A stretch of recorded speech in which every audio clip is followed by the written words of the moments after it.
There are football teams that win trophies, and then there are football teams that become legends, not because they always win, but because an entire nation never stops believing. For England, that belief has lasted 60 years.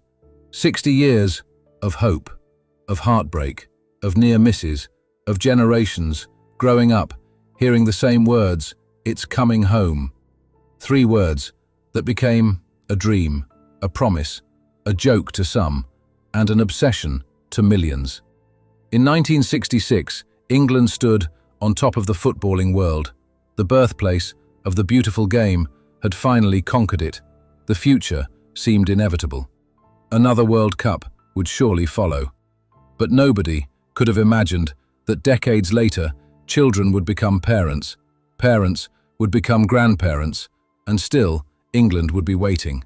Waiting, through tears, through penalties, through impossible defeats, through moments that would haunt an entire nation.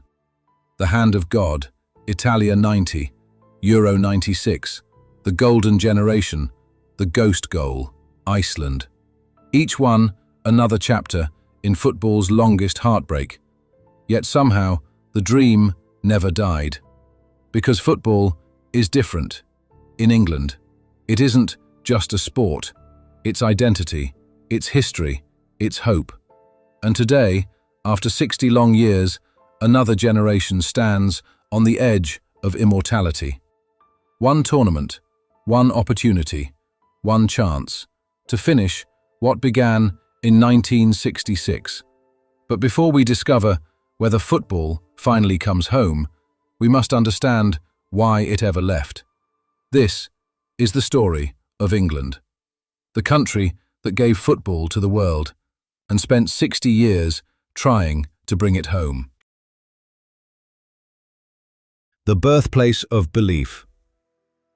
Long before the World Cup, long before the Champions League, before football became a global obsession, it had a home, England. The modern game wasn't simply played there, it was shaped there. Its first official laws were written there. Its earliest clubs were founded there. Its traditions, its rivalries, its culture spread from English fields to every corner of the world. By the end of the 19th century, football was no longer just a game. It had become part of England's identity. Factories closed so workers could watch matches. Entire towns lived and breathed their local clubs. Children dreamed not of becoming famous, but of wearing their family's colours. Football was passed down like an heirloom, from father to son, from one generation to the next. As the game crossed oceans, England believed one thing: if football belonged anywhere, it belonged at home. That belief created expectations unlike any other nation. England didn't just want to compete, they believed they were destined to lead. Yet football has never rewarded history alone. The first FIFA World Cup arrived in 1930. England refused to take part. Many believed the founders of football had nothing to prove to the rest of the world. By the time England finally entered the World Cup in 1950, confidence was overflowing. They expected to remind the world who had invented the game. Instead, they experienced one of the greatest shocks in football history. The United States, a team made up largely of amateur players, defeated England 1-0. The result was so unbelievable that some newspapers thought it was a printing error. For England, it was more than a defeat, it was a warning. The world had caught up. Over the next decade, England continued to search for answers. 1954, disappointment. 1958, another early exit. 1962, progress, no trophy. With every tournament, the pressure grew. Supporters waited. The media demanded answers. The birthplace of football still hadn't become world champions. Then, everything changed. A new manager walked through the door, a man who made one promise: England would win the World Cup. His name was Alf Ramsey. Most people thought he was dreaming. History was about to prove he wasn't. 1966. For most nations, a World Cup is simply another tournament. For England, it became the moment history would remember forever. The tournament returned to the country that had given football to the world. For the first time, England would host the FIFA World Cup. But with home advantage came unbearable pressure.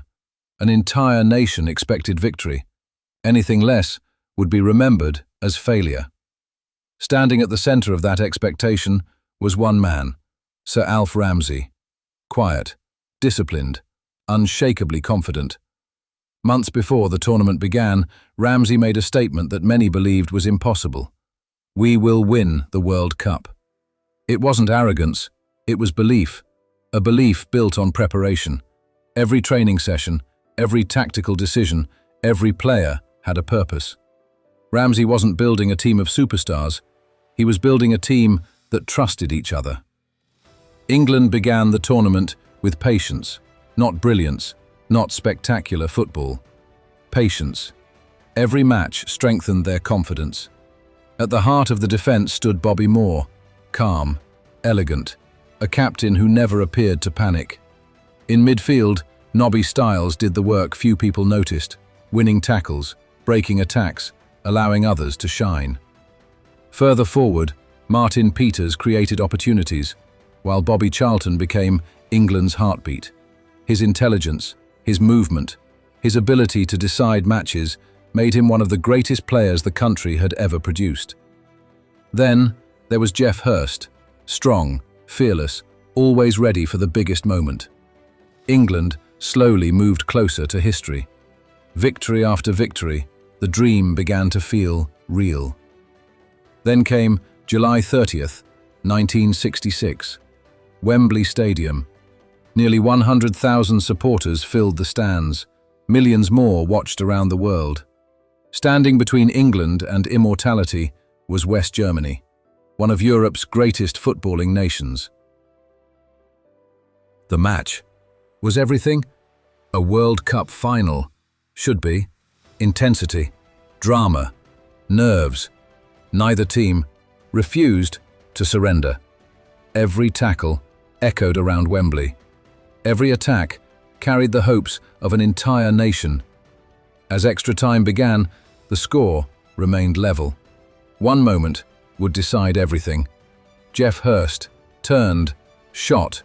The ball struck the underside of the crossbar. It bounced, down and away. The referee consulted his assistant, then pointed to the centre circle. Goal. Even today, people still debate whether the ball crossed the line. For England, it didn't matter.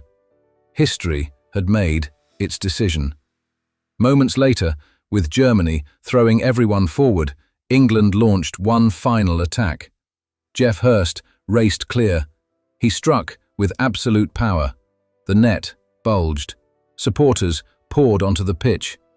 Commentator Kenneth Wolstenholme delivered words that would live forever. They think it's all over. It is now.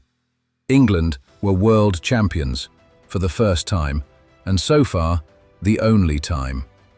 Captain Bobby Moore walked towards Queen Elizabeth II. The Jules Rimet trophy was placed into his hands. It wasn't simply a football victory. It became a defining moment in English sporting history.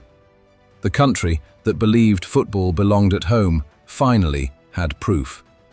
Nobody inside Wembley could have imagined that 60 years later, England would still be waiting to lift the World Cup again. History can be dangerous because sometimes one perfect moment creates expectations that reality can never satisfy. England had conquered the football world. The Jules Rimet trophy was home. the nation celebrated, the players became immortal, and everyone believed this was only the beginning. But football had other plans. The years passed, the champions grew older, the world grew stronger. Nations that once admired England began surpassing them. West Germany, Brazil, Italy, Argentina. The game England had helped create no longer belonged to England alone. Every 4 years, the same hope returned. Every 4 years, the same question echoed around the country. Is this our year? Sometimes, the answer seemed close. Other times, it disappeared before it had even begun. Managers came, managers left, generations changed, but one thing never changed: the pressure. No national team carried expectations quite like England, because every player didn't just wear a white shirt, they wore the weight of 1966. Every mistake was compared to the heroes of Wembley. Every defeat became another reminder that the greatest triumph still belonged to another generation. The media made it worse. Every tournament created new heroes before a ball had even been kicked. Young players were called the saviors of English football.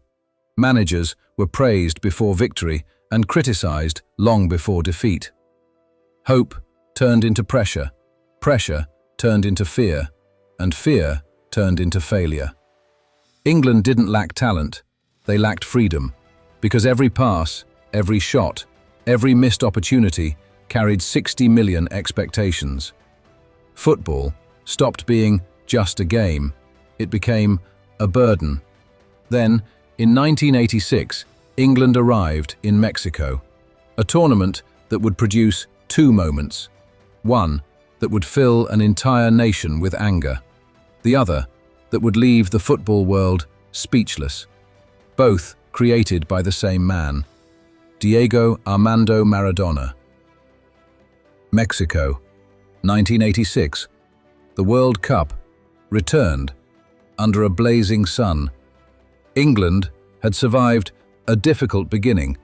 Slowly, confidence returned. The team believed, the supporters believed, and waiting in the quarter-finals was Argentina. But this was never just another football match.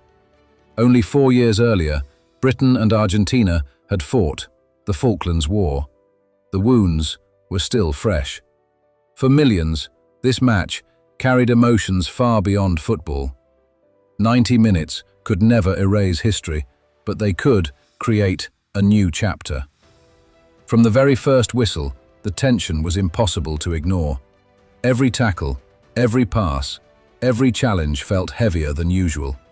Then, in the 51st minute, football witnessed one of the most controversial moments the sport has ever seen. A high ball dropped inside England's penalty area. Peter Shilton, England's goalkeeper, rose confidently to punch it away. But another man rose with him. Diego Armando Maradona. He wasn't taller, he wasn't stronger, but he reached the ball with something no referee expected: his hand. The ball flew into the net. For a brief moment, everything stopped. England's players immediately protested. Shilton could hardly believe what he had seen. The referee looked towards his assistant. No flag, no whistle. The goal stood. Maradona later called it "a little with the head of Maradona and a little with the hand of God." To Argentina, it became legend. To England, it became a scar. Even today, nearly half a century later, mention those three words, the hand of God. And every England supporter knows exactly what they mean. But somehow, the worst was still to come. Only 4 minutes later, Maradona collected the ball inside his own half. What happened next almost defied belief. He accelerated. One defender beaten, then another, then another. White shirts fell behind him, one after another. Peter Beardsley, Peter Reid, Terry Butcher, Terry Fenwick. The England defence could only watch as history unfolded. Even Peter Shilton couldn't stop him. Maradona slid the ball into the net. It wasn't just a goal. Many still call it the greatest goal ever scored in a World Cup. Within 4 minutes, England had experienced the two extremes of football, its greatest injustice and perhaps its greatest masterpiece. Gary Lineker pulled one goal back. England attacked with everything they had left. Cross after cross, chance after chance. Hope refused to disappear. But time doesn't stop for hope.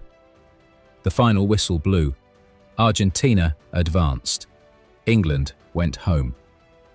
For supporters, the pain wasn't simply being eliminated. It was knowing that one moment, one decision, had changed everything. Some defeats fade with time.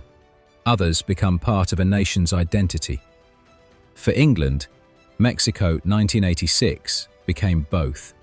And yet, the heartbreak was only beginning. Because over the next 20 years, England would produce some of the greatest footballers the world had ever seen. A generation that looked destined to win everything. Instead, they won nothing. By the end of the 1980s, many believed England's chance had passed. The memories of 1966 were growing older. The pain of Mexico still lingered. But football has a strange way of giving hope when people least expect it. In 1990, England travelled to Italy. Few expected greatness, but something was different. The squad was united, disciplined, fearless. Leading them was Bobby Robson, a manager who understood that tournaments are won not by stars alone, but by belief. As England progressed, the country began to dream again. Then came the semi-final, West Germany. Once again, history placed itself in England's path. For 120 minutes, neither side would surrender. Every tackle, every clearance, every save carried the weight of a nation.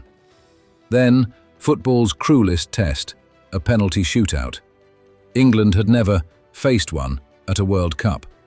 Stuart Pearce stepped forward, missed. Chris Waddle stepped forward. His shot rose high into the Italian sky. Silence. West Germany advanced. England were eliminated as the players collapsed onto the grass. One image captured the nation's heartbreak. Paul Gascoigne, Gaza, standing alone with tears running down his face. He knew a yellow card had ruled him out of the World Cup final if England had reached it. Millions watched, a grown man unable to hide his pain.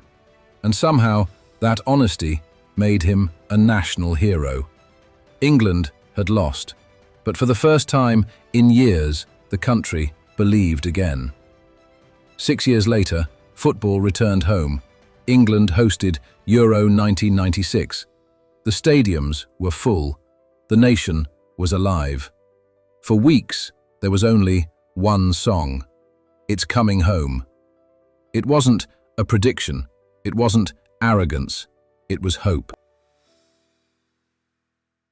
Hope that 30 years of waiting might finally end. The song captured something words never could. The endless belief that maybe this time would be different. England played with courage. Alan Shearer couldn't stop scoring. David Seaman inspired confidence, and one young defender began writing his own story. Gareth Southgate. England reached another semi-final.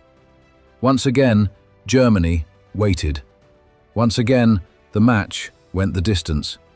Once again, everything came down to penalties. One by one, the kicks found the net. Then, Southgate walked forward, calm, focused, confident. He struck. The goalkeeper guessed correctly. Saved. Germany advanced. England's dream ended, only a few steps from glory. The image of Southgate, standing alone, head lowered.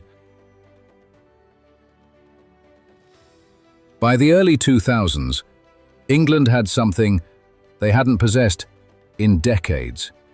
Not just a talented squad, but perhaps the greatest collection of footballers the nation had ever produced. From goal to attack, world-class players filled every position. David Beckham, the captain, the face of English football. His crosses, his free kicks, his leadership made him one of the most recognized athletes on earth. In midfield, Steven Gerrard, a player who could change an entire match with one run, one tackle, one impossible strike. Alongside him, Frank Lampard, relentless, intelligent, one of the highest-scoring midfielders football had ever seen. Then, Paul Scholes, a football genius, respected not only in England, but by legends across Europe. Zinedine Zidane, Xavi, Iniesta. Many believed Scholes was one of the finest midfielders of his generation. On the wings, Joe Cole, Michael Owen, explosive, fearless, capable of producing brilliance in a single moment. Leading the attack, Wayne Rooney, powerful, fearless, a teenager who looked destined to become England's greatest player. Behind them, Rio Ferdinand, elegant, composed, one of the best centre-backs in world football. Beside him, John Terry, a born leader, uncompromising, willing to sacrifice everything for victory. At left-back, Ashley Cole, widely regarded as one of the greatest defenders of his era. Across Europe, managers looked at England's squad with admiration. Supporters looked at the same squad with expectation. The media had already decided this would be the generation to bring the World Cup home. On paper, few teams could compete, but football isn't played on paper, because talent doesn't guarantee greatness. Slowly, cracks began to appear. Club rivalries followed players into the national team. Manchester United, Liverpool, Chelsea, Arsenal. Players who battled each other every weekend now had to trust one another. Finding balance became almost impossible. Then came the managers. Different systems, different ideas, different philosophies. England never truly discovered its identity. Sometimes the team looked like 11 superstars instead of one united team. The pressure never disappeared. Every tournament was described as England's best chance. Every failure became national disappointment. The deeper the expectation grew, the heavier the shirt became. Then there was luck, or perhaps the lack of it.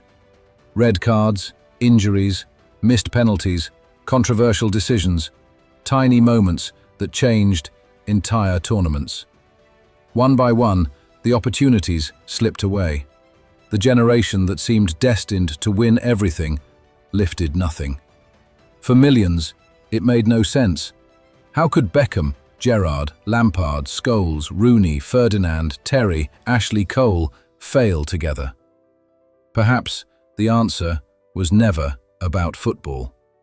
Perhaps the greatest opponent England ever faced was expectation itself, because no team can escape the weight of 60 years, and soon that weight would fall on another man. A man who once lived England's greatest heartbreak from 12 yards. His name was Gareth Southgate. For the first time, in generations, England didn't arrive at a World Cup hoping. They arrived believing, because Gareth Southgate had changed more than a football team. He had changed a nation. The fear that once followed every England squad had begun to disappear. The shirt no longer felt too heavy. It became a symbol of unity, not pressure. Every victory strengthened that belief. Every obstacle made them stronger. England didn't play like a team haunted by history. They played like one ready to write a new chapter. Summer 2026. The FIFA World Cup had reached its decisive stage. For England, 60 years of hope now rested on 7 matches. Every victory brought them closer to history. Every mistake could end the dream. The knockout stage had arrived. The dream was still alive. England had survived every test, the round of 32, the round of 16, and then Norway, a team that had become one of the tournament's great surprises. Confident, fearless, relentless, but England never lost their belief. For 90 minutes, every tackle, every run, every pass carried the weight of 60 years.